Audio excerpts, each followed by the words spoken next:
창세기 39장 1절에서 3절 그리고 20절에서 23절 말씀 우리 한 목소리로 읽겠습니다. 요셉이 이끌려 애굽에 내려가매 바로의 신하 친위 대장 애굽 사람 보디발이 그를 그리로 데려간 이스마엘 사람의 손에서 요셉을 사니라. 여호와께서 요셉과 함께 하심으로 그가 형통한 자가 되어 그의 주인 애굽 사람의 집에 있으니 그의 주인이 여호와께서 그와 함께 하심을 보며 또 여호와께서 그와 범사에 형통하게 하심을 보았더라. 또 20절 봅니다. 이에 요셉의 주인이 그를 잡아 옥에 가두니 그 옥은 왕의 죄수를 가두는 곳이었더라. 요셉이 옥에 갇혔으나 여호와께서 요셉과 함께 하시고 그에게 인자를 더하사 간수장에게 은혜를 받게 하심에 간수장이 옥중 죄수를 다 요셉의 손에 맡김으로 그 재반 사물을 요셉이 처리하고 간수장은 그의 손에 맡긴 것을 무엇이든지 살펴보지 아니하였으니 이는 여호와께서 요셉과 함께 하심이라. 여호와께서 그를 범사에 형통하게 하셨더라. 아멘. 오늘의 형통에 대해서 살펴보려고 합니다. 많은 사람들이 하나님께서 도와주셨다, 하나님께서 함께 하신다, 하나님께서 인도해 주셨다 그러면 얼른 떠오르는 키워드는 잘 된다, 형통하다, 좋다 이런 겁니다. 그래서 우리가 하나님 도와주세요, 하나님 인도해 주세요라고 기도하면 우리가 기대하는 게 뭐냐?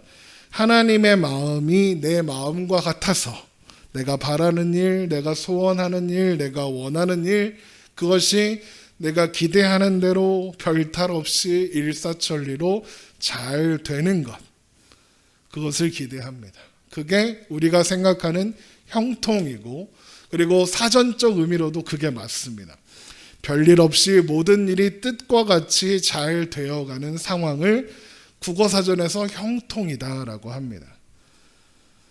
그래서 우리는 하나님께서 도와주시면, 함께 해주시면, 인도해 주시면 무슨 일을 만나든지 만사형통하리라, 이렇게 될 것이라고 생각합니다. 그래서 우리는 하나님이 우리와 함께 하시는 것을 기대하고 하나님께서 우리의 삶을 인도해 주시는 것을 기도합니다. 그래서 삶을 살아가다 무슨 일을 만나든지 일이 꼬이고 힘들고 어렵게 되면 우리에게 제일 먼저 어떤 생각이 찾아오느냐? 내가 뭐가 좀 부족한가? 내가 기도가 부족했나? 내가 정성이 부족했나? 뭘 더해야 하나님께서 예쁘게 봐주실까? 그래서 일이 술술 잘 풀리게 될까? 이런 생각을 하게 됩니다. 그래서 어떻게 하느냐? 열심히 해봅니다. 11조로 부족한가? 그럼 10에 2조를 해보자. 새벽 기도도 해보고, 내가 수요 예배를 안 가서 그런가? 수요 예배도 가보고, 이렇게 하는 겁니다. 그래서 어떤 일이 그렇게 하고 나서 어떤 일이 해결되거나 어려움을 넘어가면 역시 정성을 다해서 하나님을 섬겼더니 하나님이 도와주셔서 인도해 주셔서 잘 됐다, 이렇게 생각하죠. 사람들은 왜 이런 생각을 하게 될까요? 하나님의 인도하심, 하나님이 주시는 형통함이 우리의 노력, 우리의 정성, 우리의 어떤 신앙적인 실력에 달려있다, 우리는 그렇게 생각하고 있기 때문에 그렇습니다. 왜 그런 생각을 하게 됐을까? 그건 어려서부터 그런 소리만 맨날 들어서 그렇습니다. 저도 어려서 목사님들이 하시는 설교를 들은 기억을 떠올려 보면 다 그런 얘기였습니다. 하나님한테 잘하면 복 주신다, 하나님한테 잘하면 좋은 대학 간다, 자식이 성공한다, 좋은 직장에 취업한다, 이런 내용이었습니다. 하나님이 도와주시면 잘 된다, 성공한다, 일이 술술 풀린다. 어려운 일을 만났느냐? 네가 정성이 부족해서 그러는 거다. 정성을 다해라. 더 간절히 구해라. 구하는 자에게 주신다 하지 않았느냐? 맨입으로 달라 하니까 안 되는 거다. 헌금을 해라. 돈 없으면 몸으로라도 때워야지. 헌신을 해라. 봉사를 해라. 그런 소리를 듣죠. 여러분, 그런데 이거랑 똑같은 소리를 누가 하는지 아십니까? 점집의 무당들이 합니다. 그래서 우리 삶에 찾아오는 고난과 어려움은 언제나 내가 정성이 부족한 탓이고 노력이 부족한 탓이고 그렇게 되는 겁니다. 그러다 보면 어떤 일이 일어나느냐, 우리 삶에 찾아오는 고난과 아픔과 어려움이 다 내 탓이잖아요. 그래서 그게 더 힘듭니다. 그래서 어떤 사람들은 그 시간들을 보내고 견디다 못 견뎌서 못 해먹겠다, 그렇게 하나님을 원망하고 하나님을 떠나고 교회를 떠나기도 합니다. 내가 기도도 열심히 해보고 예배도 열심히 드리고 11조도 빼먹은 적 없고 성경도 매일 읽고 하나님 나한테 1억입니까? 내가 뭘 더 해야 합니까? 내가 그렇게 열심히 했는데 여전히 내가 이렇게 답이 없다는 건, 어렵다는 건 하나님 같은 건 없거나 아니면 나는 하나님의 저주를 받은 사람인 게 확실합니다. 그러면 어차피 저주받아 되는 일도 없는 걸 내가 뭐하러 하나님 믿습니까? 난 떠나겠습니다 하고 떠나는 겁니다. 왜 그런 결론으로 가게 되느냐? 하나님의 인도가 믿는 자에게 당연히 좋은 결말을 가져다 주어야 한다, 이렇게 생각하기 때문에 그렇습니다. 왜 그런 생각을 한다고요? 맨날 그런 소리만 들어서 그렇다고요. 한때 베스트셀러의 반열에 올랐던 긍정의 힘이라는 책이 있습니다. 들어보셨나요? 그 책의 저자가 조엘 오스틴이라는 사람인데 사람들은 그 사람을 목사라고 하는데 목사 아닙니다. 목사 일을 하고 있는 사람일 뿐입니다. 그 사람이 특히 한국에서 인기가 좋습니다. 사람들이 참 좋아합니다. 그래서 다들 읽는다니까, 그게 그렇게 은혜롭다니까. 그래서 저도 한번 읽어봤죠. 그랬더니 그 책을 읽어보니까 결국 핵심이 뭐냐? 긍정적인 생각, 긍정적인 사고, 긍정적인 말과 행동을 하면서 살면 하나님이 도와주셔서 내가 바라는 대로 술술 일이 잘 된다, 성공한다, 승승장구한다, 이런 겁니다. 그러면서 이 말씀을 보여주더라고요. 민수기 14장 28절, 그들에게 이르기를 여호와의 말씀에 내 삶을 두고 맹세하노라. 너희 말이 내 귀에 들린 대로 내가 너희에게 행하리리. 하나님께서 하나님의 삶을 두고 맹세하시기를 너희 말이 내 귀에 들린 대로 행하신다 하지 않았느냐? 우리가 긍정적인 마음으로 긍정적인 기도를 하면 하나님이 그대로 이루어 주신다는 거다, 이런 거죠. 솔깃하지 않습니까? 여러분, 세상을 보십시오. 얼마나 많은 사람들이 부정적인 사고와 부정적인 생각으로 살고 있습니까? 그래서 괜히 세상에 불만이 있고 그런 사람들 얼마나 많습니까? 그 와중에 긍정적인 사고가 모든 것을 해결해 줄 것이다.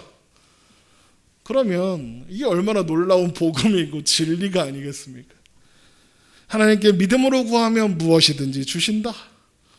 부든 성공이든 명예든 구해라. 구하기만 하면 다 주신다. 네가 안 된다고 구해놓고 에이 그래도 되겠어? 이렇게 부정적인 생각을 해서 그런 거다. 좋은 집에 살게 해달라고 기도했으면 그렇게 될 줄로 믿어야지. 하나님께 구하고 내가 저걸 어떻게 사, 이러고 있으면 못 산다, 그러는 겁니다. 앞에 내용하고 똑같죠? 내가 바라는 게 안 이루어지는 이유가 뭡니까? 내가 잘못해서 그런 거죠.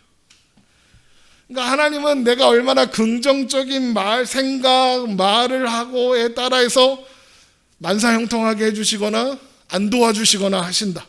그래서 망하게도 하신다, 이런 거잖아요.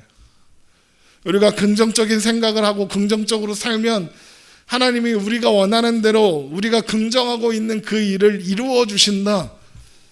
우리의 긍정적인 마음이 하나님을 움직이는 거다. 여러분, 그러면 이제부터 우리 모두 함께 긍정적인 마음으로 이렇게 외칩시다. 나는 이번 주에 로또에 당첨될 거다. 그리고 가서 로또를 사십시오. 그리고 의심하지 마십시오. 긍정적인 마음으로 번호를 고민할 필요도 없습니다. 왜? 긍정적으로 생각하면 하나님이 이루어 주실 거니까 자동으로 사시면 됩니다. 그러면 로또에 당첨될 겁니다. 긍정의 힘이 내 소원을 이루어 준다는데 그 정도도 못하겠습니까? 여러분 보세요. 로또에 당첨될 확률이 벼락을 맞고 살았는데 뱀에 물려 죽을 확률이래잖아요.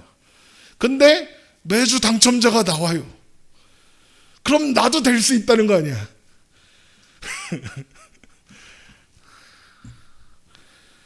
그게 될까요? 제가 의심을 하고 로또를 안 사서 당첨이 안 되는 걸까요? 아니요. 그냥 그건 안 되니까 안 되는 거예요. 물론 긍정적인 삶의 태도는 중요하죠. 굳이 일부러 부정적으로 살 필요 없습니다. 긍정적인 생각으로 살아야죠. 우리가 삶의 여정에서 어려움을 만났을 때 나는 해도 안 될 거 뭐하러 해? 이렇게 좌절하고 절망해 있는 것보다, 그렇게 포기하는 것보다야 그래도 다시 한번 긍정적으로 생각하고 도전하고 또 도전해야 그나마 뭘 해도 되지. 맞아요. 그런데 아까 이 말씀 봤죠. 이 말씀이 그런 축복을 이야기하는 긍정적인 생각과 마음이 복을 줄 거다, 잘 되게 해줄 거라는 모든 책들의 가장 중요한 말씀이에요. 우리가 믿음의 말을 하고 믿음의 생각을 하면 하나님이 이루어 주신다. 반대로 불신앙의 말을 하면 하나님은 가만히 계신다, 안 도와주신다, 그런 뜻이죠. 불신앙의 말을 하면 하나님이 망하게 하신다, 이런 거죠. 여러분, 이 말씀은 그런 뜻이 아니에요. 이 말씀은 그런 뜻이 아니에요. 이 바로 앞장인 민수기 13장을 보면 어떤 이야기가 기록되어 있느냐, 12명의 정탐꾼이 가나안에 들어가서 정탐하고 돌아와서는 모세와 이스라엘 백성들 앞에 보고하는 내용이 나와요. 그들이 뭐라고 하느냐, 가나안 땅은 정말로 젖과 꿀이 흐르는 땅이 맞더라 그럽니다. 민수기 13장 25절, 40일 동안 땅을 정탐하기를 마치고 돌아와 바란 광야 가데스에 이르러 모세와 아론과 이스라엘 자손의 온 회중에게 나와 그들에게 보고하고 그 땅의 과일을 보이고 모세에게 말하여 이르되 당신이 우리를 보낸 땅에 간즉 과연 그 땅에 젖과 꿀이 흐르는데 이것은 그 땅의 과일이나이다, 그러는 겁니다. 그러면 역시 하나님이 말씀하신 대로 하나님 말씀이 맞았구나, 가나안 땅에는 젖과 꿀이 흐르는구나, 우리 얼른 들어가자, 그래야 되는데 거기에 이런 말을 덧붙입니다. 민수기 13장 28절, 그러나 그 땅 거주민은 강하고 서금은 견고하고 심히 클 뿐 아니라 거기서 아낙 자손을 보았으며 아말렉인은 남방 땅에 거주하고 헤딘과 여부스인과 아모리는 산지에 거주하고 가나안인은 해변과 요단가에 거주하다이다. 이게 무슨 말입니까? 가나안 땅은 정말로 젖과 꿀이 흐르는 땅이 맞긴 한데 그 땅에 살고 있는 이방 민족들이 너무 세 보이더라. 우린 그 앞에서 메뚜기 같더라, 그러는 거예요. 자, 그런데 이런 보고의 내용, 이 사실은 똑같죠. 그런데 이 사실에 대한 해석과 답이 두 가지로 나뉘게 돼요.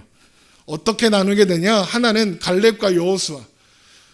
민수기 13장 30절, 갈렙이 모세 앞에서 백성들을 조용하게 하고 이르되 우리가 곧 올라가서 그 땅을 취하자 능히 이기리라 하나. 그러니까 갈렙과 여호수아는 하나님이 허락하신 땅이니 가면 이긴다, 저건 무조건 우리 거다, 그러는 거죠. 그들이 비록 강해 보여도 하나님이 도와주시는데 못 이길 게 뭐냐, 그러는 거죠. 그런데 나머지 10명의 정탐꾼은 뭐라고 하느냐, 이렇게 말해요. 그와 함께 올라갔던 사람들은 이르되 우리는 능히 올라가서 그 백성을 치지 못하리라.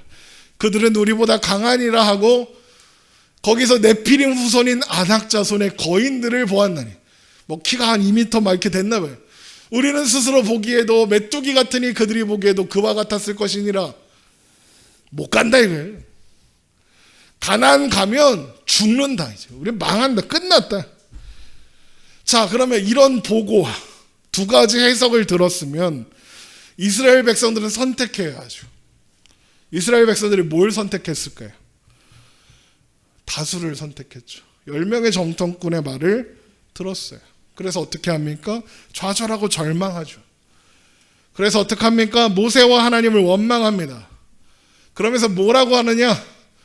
이럴 거면 뭐하러 고생해서 여기까지 왔냐? 애굽으로 돌아가자, 그럽니다.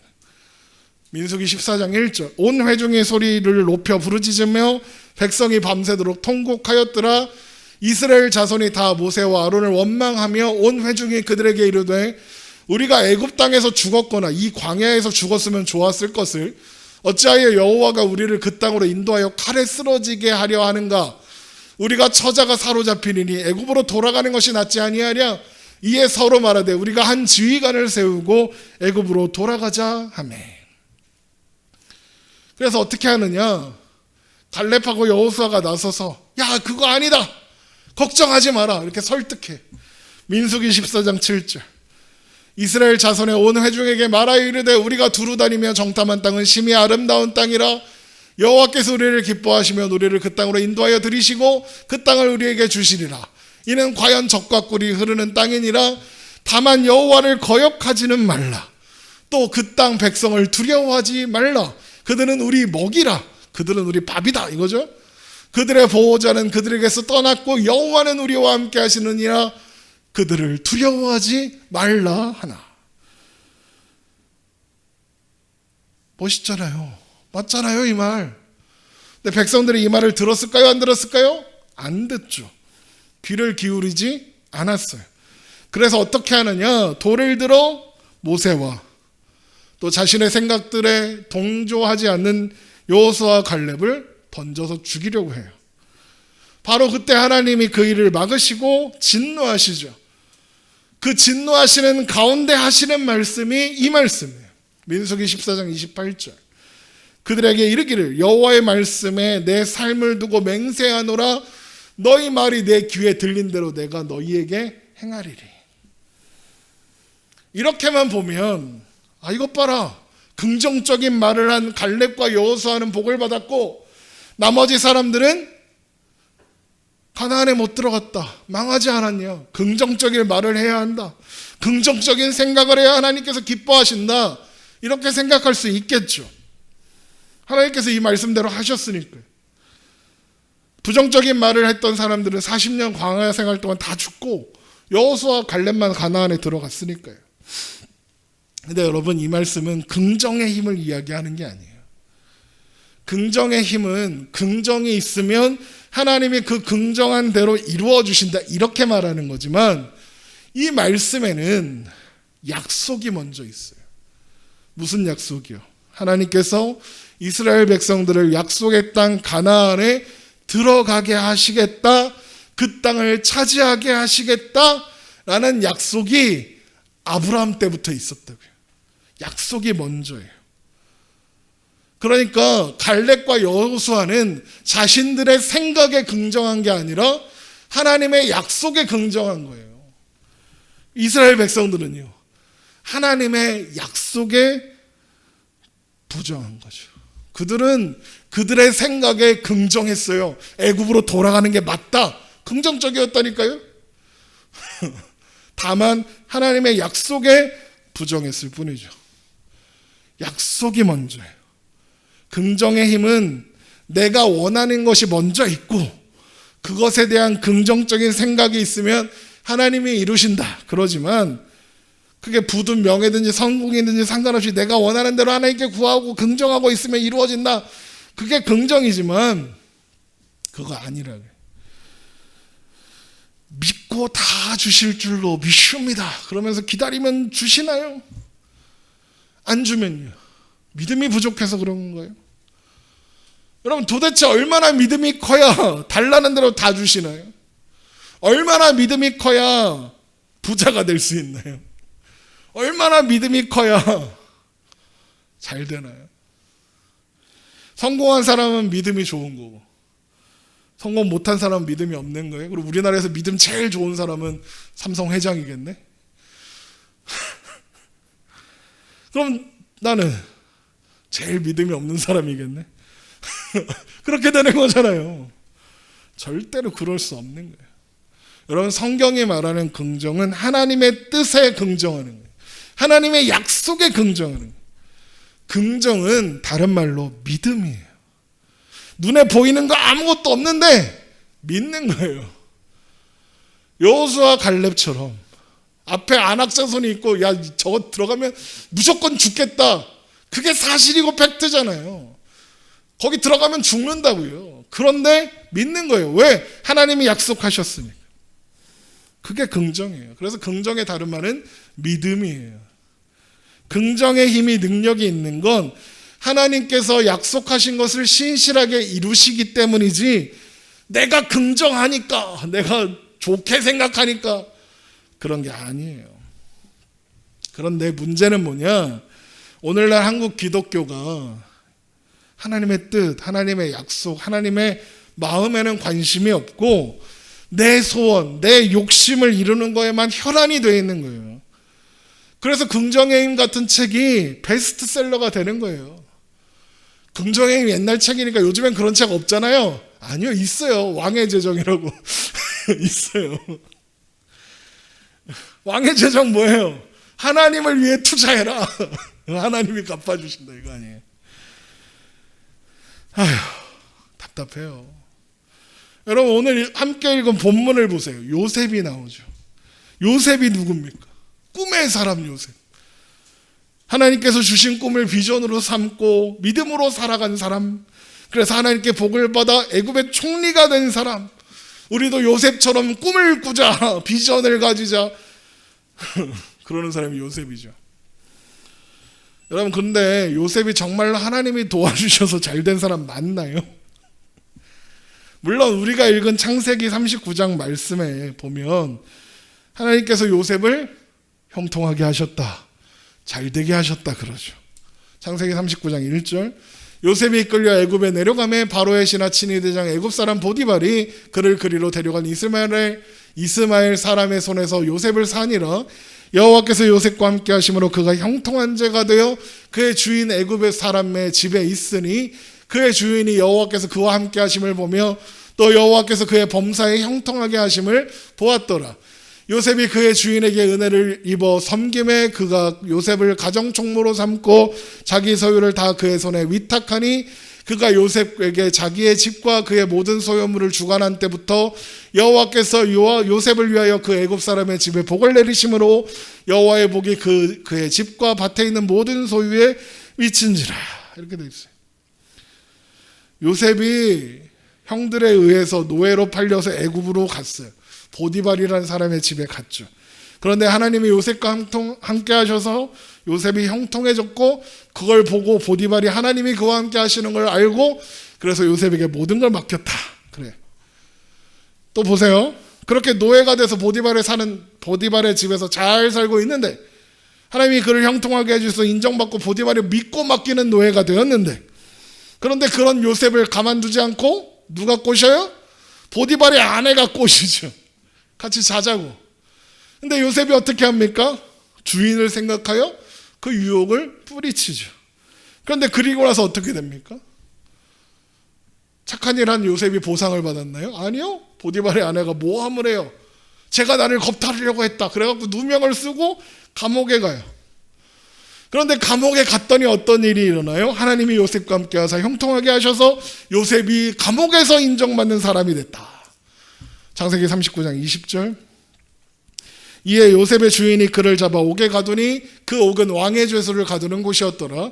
요셉이 옥에 갇혔으나 여호와께서 요셉과 함께 하시고 그에게 인자를 더하사 간수장에게 은혜를 받게 하심에 간수장의 옥중 죄수를 다 요셉의 손에 맡김으로 그 재반 사부를 요셉이 처리하고 관수장은 그에게 손에 맡긴 것을 무엇이든지 살펴보지 아니하였으니 이는 여호와께서 요셉과 함께 하심이라. 여호와께서 그를 범사에 형통하게 하셨더라. 오늘 설교 제목이죠. 노예가 되서나 감옥에 가서나 여호와께서 요셉과 함께 하심으로 요셉이 형통한 자가 되고 요셉의 주인이었던 보디발이나 간수가 그에게 호의를 베풀었다. 역시 하나님이 함께 하시니까 요셉이 승승장구하구나. 그런가요? 그럼 이 말씀을 보면서 좀 이상하다 이런 생각이 드셔야 돼요. 여러분, 이게 정말 요셉이 형통한 거 맞아요? 잘 생각해 보세요. 요셉은 정말 형통한가요? 아니요, 전혀요. 요셉은요, 아버지 야곱의 집에서 가장 사랑받는 아들로 행복하고 안전하게 대접받으면서 색동옷 입고 살았어요. 잘 살았어요. 그런데 남대없이 형들이 미쳐가지고 자기를 노예로 판 거예요. 그러다 팔려서 애국까지 왔어요. 노예로요. 부잣집 도련님이 하루아침에 노예가 됐어요. 이게 형통한 건가요? 그런데 그래도 이제 노예로 와서 적응하고 어쩌지 살만했더니 어떻게 돼요? 감옥에 가요. 형통한 거 맞나요? 잘 생각해 보세요. 성경을 뚫어줘야 한번 잘 봐보세요. 요셉이 형통하냐고요. 하나님이 요셉과 함께 하셔서 그를 형통한 자가 되게 하셨다. 그러면 노예로 팔려가지 말아야죠. 아니, 어쩔 수 없이 노예가 됐다 칩시다. 그러면 감옥에는 가지 말아야죠. 그런데 하나님이 함께 하사 형통하게 하셨는데 노예로 팔려가고 감옥에 갔다. 팔려가는 건 내비두고 노예가 됐더니 하나님이 함께 하시고, 감옥에 가는 건 내버려 두시더니 감옥에 가서 인정받고 형통한 자가 되게 하셨대. 이거 뭐 장난하는 것도 아니고 병 주고 약 주고 뭐 그런 건가요? 불이 나서 집이 홀라당 탔는데 창고에 있던 감자가 맛있게 익었더라. 아, 참 맛있다. 뭐가 달라요? 하나님께서 요셉을 형통하게 하셨다. 잘 되게 하셨다. 요셉급이 팔리지 말아야죠. 하나님께서 요셉에게 주신 꿈을 이루기 위해서 그렇게 하셨다? 말도 안 되는 소리 하지 마세요. 전능하고 무소불위하신 하나님 아니에요? 그러면 하나님이 요셉에게 주신 꿈을 고작 그따구로밖에 못하세요? 물론 요셉을 애굽의 총리 만드는 게 하나님의 목표고 뜻인 건 확실해요. 그러면 어떻게 하면 돼요? 요셉을 엘리트 교육을 받게 한 다음에 그 다음에 애굽으로 가서 행정고시 패스하고, 그것도 수석으로 패스하고, 그래서 시험 보자마자 장관이 되고, 그러다가 총리가 되고, 이래야 형통한 거죠. 그게 우리가 생각하는 형통이잖아요. 그런데 하나님께서 요셉과 함께 하셔서 요셉의 손에 모든 일이 하나님이 복 주시는 것들이 남들을 알게 하시고, 그래서 보디발이 간수들이 요셉에게 호의를 베풀었다. 하나님이 함께 하시는 사람인 줄 다 알았다. 이게 형통한 거냐고요. 정작 중요한 일을 당할 때는 내버려 두시고 마지막에 사소한 거 하나 도와주신 거 아니에요? 아까 얘기했죠. 집에 홀라당 탔는데 창고에 감자가 잘 익었어. 아, 맛있다. 여기서 우리가 먼저 확인해야 하는 건 요셉이 정말로 자기가 꾼 꿈을 하나님이 주신 비전으로 품고 살았냐, 이거예요. 요셉이 그 꿈을 비전으로 품고 살았을까요? 만약에 그랬다면 요셉은 그 꿈의 내용을 자기 형들이나 부모님에게 얘기하면 안 돼요. 뻔히 그 꿈이 무슨 내용인지 알잖아요. 무슨 꿈이에요? 요셉이 만든 곡식단에 형들이 만든 곡식당이 절하잖아요. 이거 무슨 뜻이에요? 형들이 그 얘기 듣고 바로 알아요. 야, 그럼 우리가 너한테 절한다는 거야? 그러잖아요. 또 다른 꿈은 뭐예요? 요셉의 별에 해달 별들이 와서 절하잖아요. 이게 무슨 뜻이에요? 엄마 아빠 형들이 나한테 절한다, 이런 뜻이잖아요. 그 말을 듣자마자 다 안다고요, 사람들이. 무슨 뜻인지. 이게 요셉의 꿈이고 비전이라면, 그래서 이게 요셉이 하나님 앞에 가졌던 비전을 꺾지 않고 인내하여 믿음으로 승리했다, 그러려면 형들한테 말하면 안 돼요. 부모님한테 어떻게 말할 수 있다고 쳐도 형들한테 말하면 안 돼요. 얘가 아무리 어리고 철이 없어도 형들이 자기 미워하는 거 알아요. 근데 그런 얘기하면 형들이 더 막 할 게 뻔하잖아요. 근데 왜 말을 해요? 그런데 요셉이 그걸 말해요. 왜 그래요? 별 생각 없으니까요. 야, 진짜 웃긴 꿈을 꿨어, 형. 내가 이런 꿈 꿨다? 이러는 거예요. 그러니까 같이 재밌자고 말한 거예요. 대수롭게 여기지 않았으니까. 그랬다가 그 대수롭게 여기지 않았던 꿈이 어떻게 돼요? 형들한테 미움을 더 받아서 죽을 뻔하다가 노예로 팔려가고 감옥도 가고 그렇게 된 거예요. 이걸 진지하게 생각했으면 형들이 요셉을 살려두지 않을 게 뻔한데 요셉이 말했겠냐고요. 말 안 했다고요. 근데 말하잖아요. 여러분, 요셉이 자기가 꿨던 그 꿈을 언제 다시 생각하냐면요, 그 일이 실제로 일어났을 때 생각해요. 그 전까지는 그 꿈에 대해서 한 번도 생각한 적이 없어요. 말씀을 잘 읽어보세요. 그 꿈을 생각하는 때가 있나. 애굽의 총리가 됐을 때도 그 꿈을 생각하지 않았어요. 언제 생각했느냐? 형들이 와서 무릎 꿇을 때. 창세기 42장 8절, 요셉은 그의 형들을 알아보았으나 그들은 요셉을 알아보지 못하더라. 요셉이 그들에 대하여 꾼 꿈을 생각하고, 이게 이제 생각하는 거예요. 처음 그들에게 이르되 너희는 정탐꾼이라 이 나라에 틈을 엿보려 왔느니라. 형들을 떠보는 거죠. 이제야 생각난 거예요. 이제야. 그러니까 요셉은 자기가 꾼 꿈을 붙잡고 믿음으로 인내하며 살았다, 그래서 하나님이 복 주셨다, 그거 아니에요. 그러면 이때 요셉은 어떤 상태였냐? 시편 105편에서 그 힌트를 찾을 수 있어요.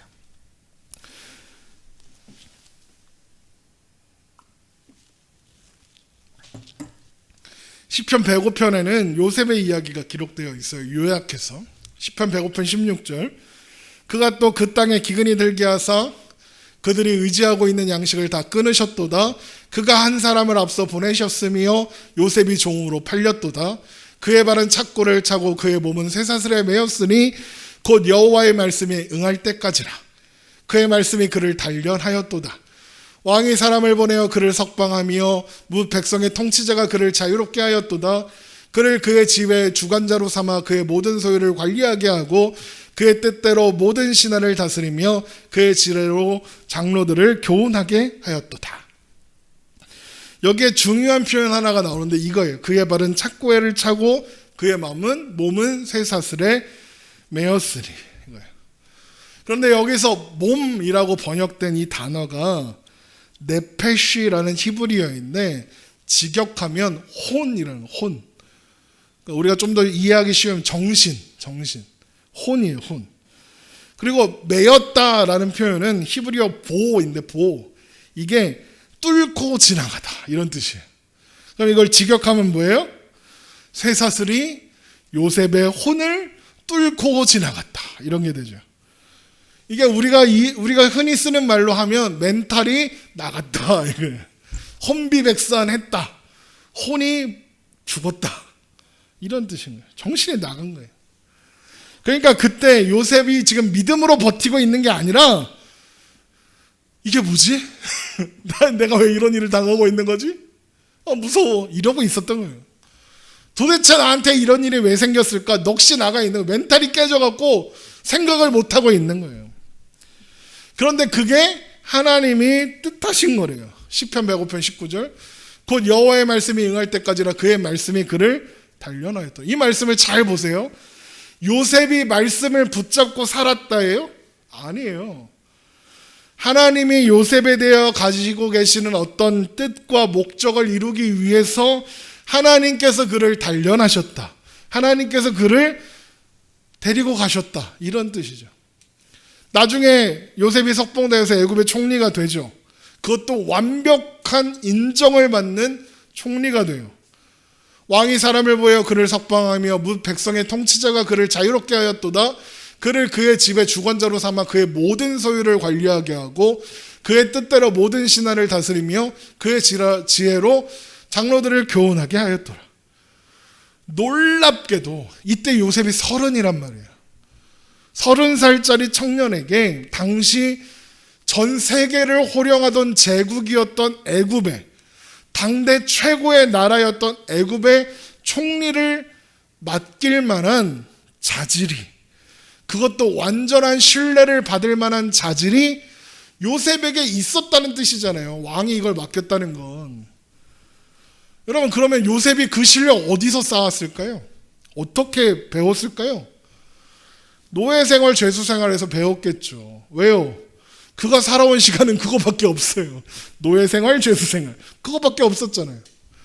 그런데 그때 요셉의 태도가, 요셉의 상태가 어땠다고요? 넋이 나가 있었다고요. 멘탈이 나가 있었다고요. 그렇게 넋놓고 헤매고 있었다고요. 그런데 그런 요셉이, 정신없는 요셉이 어떻게 그걸 배우고 어떻게 그런 실력이 쌓였을까요? 하나님께서 정신없는 요셉을 잡아 이끄셔서 배우게 하셨다, 경험하게 하셨다, 알게 하셨다. 이거 말고는 답이 없는 거예요. 그러면 요셉을 죄수로 보내게 하신 게 누구라는 거예요? 하나님이요. 하나님이 그렇게 하셨어요. 결론적으로 요셉은 형통한 결말을 맞이했죠.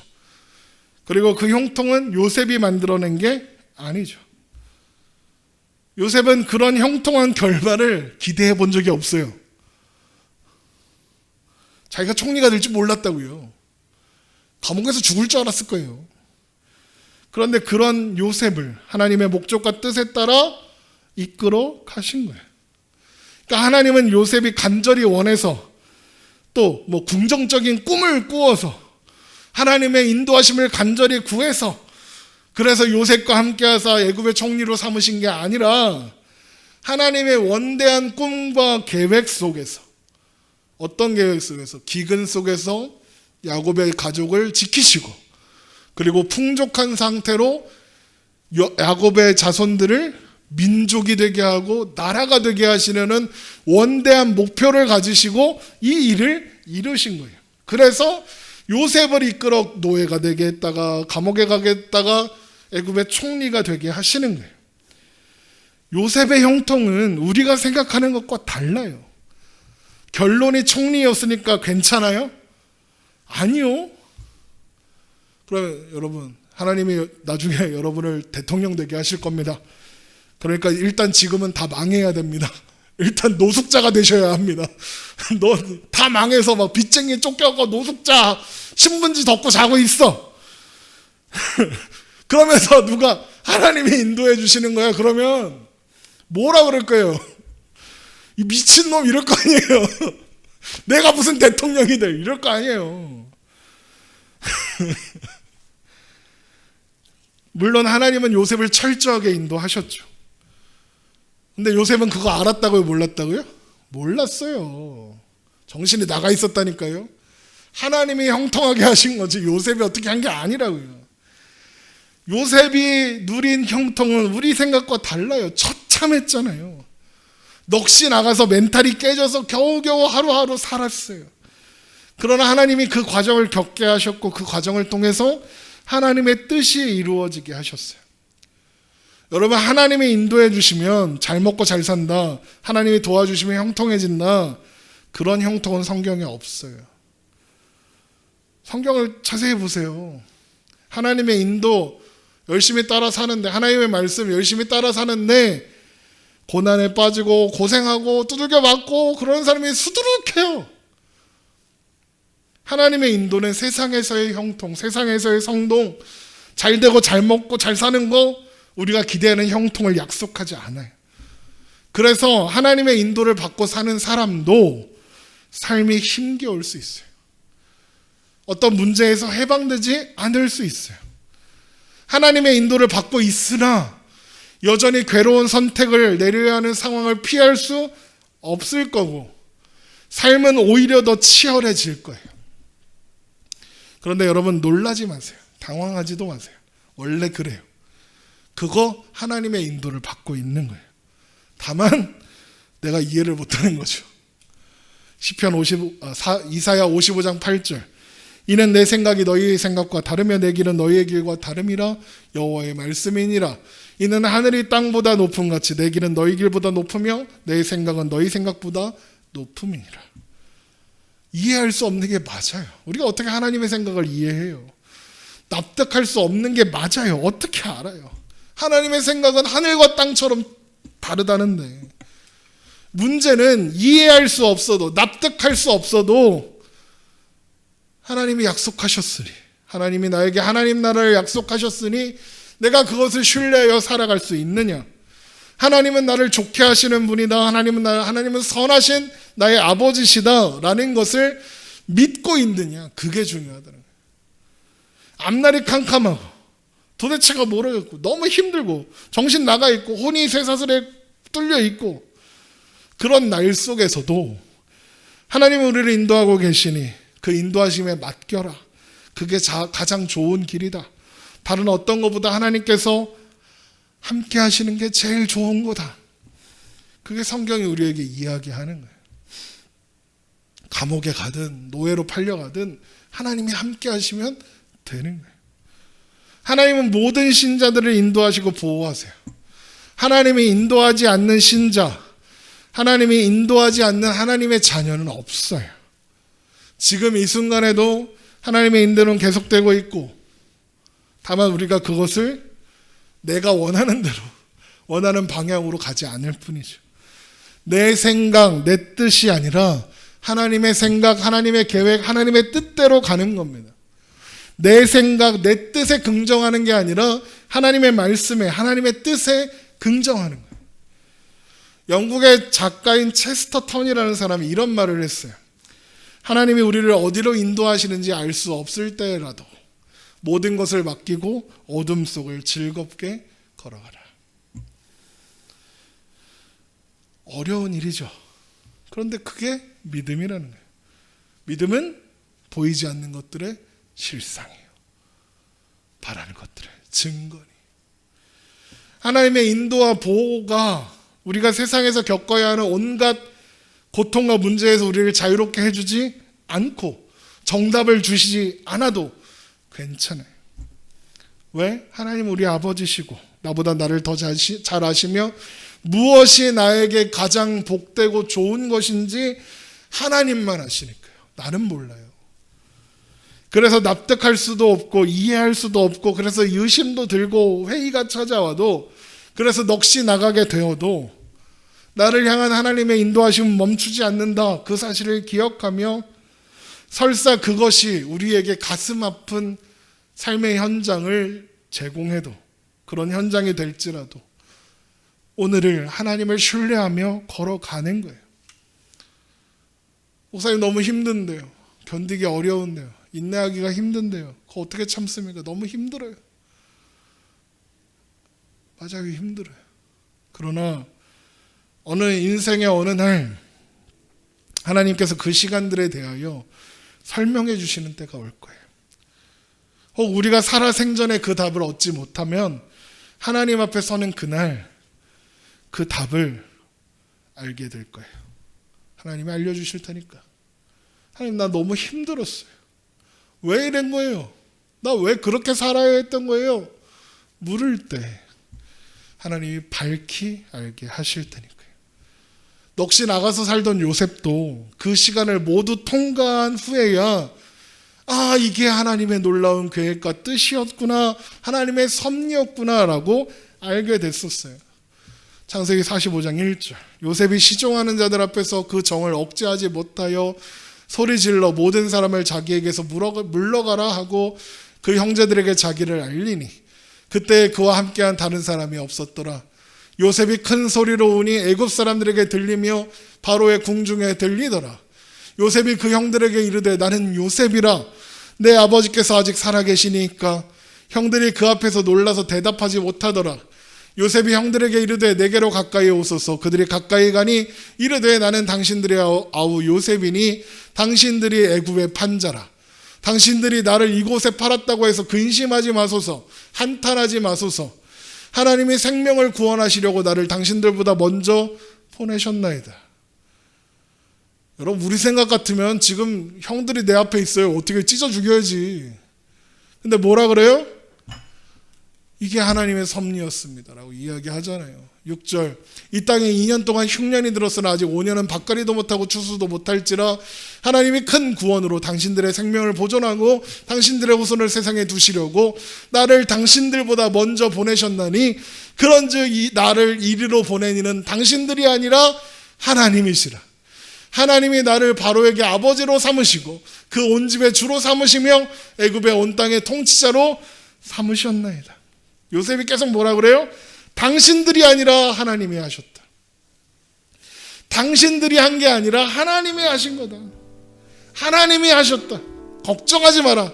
나 너희들 원망하지 않는다. 그 일을 당했을 때 나 이해하지 못하고 당황스럽고 너무 힘들었는데 지금 이제 보니 그게 다 하나님의 인도였더라. 하나님이 그렇게 하신 거다. 너희들 두려워하지 마라. 내가 너를 해치지 않는다. 그렇게 이야기하는 거예요. 여러분, 하나님은 우리의 생각과 뜻대로 우리를 인도하지 않으실 거예요. 대신 하나님의 뜻과 생각과 계획대로 인도하시겠죠. 그러나 우리가 아무리 지혜로워도, 우리가 아무리 능력이 있어도 하나님보다는 미련하고 하나님보다는 약하잖아요. 여러분 긍정의 힘이니 긍정적인 말이니 그런 걸로 하나님을 내 마음대로 내 뜻대로 조정하려고 하지 말고 하나님의 인도하심에 하나님의 오늘 나에게 말씀하시는 그 말씀에 우리의 삶을 맡기는 내 뜻, 내 계획, 내 생각에 긍정하는 사람이 아니라 하나님의 말씀에 긍정하는 그래서 하나님 안에서 오늘을 살아가는 우리가 되기를 주님의 이름으로 축원합니다. 기도하겠습니다.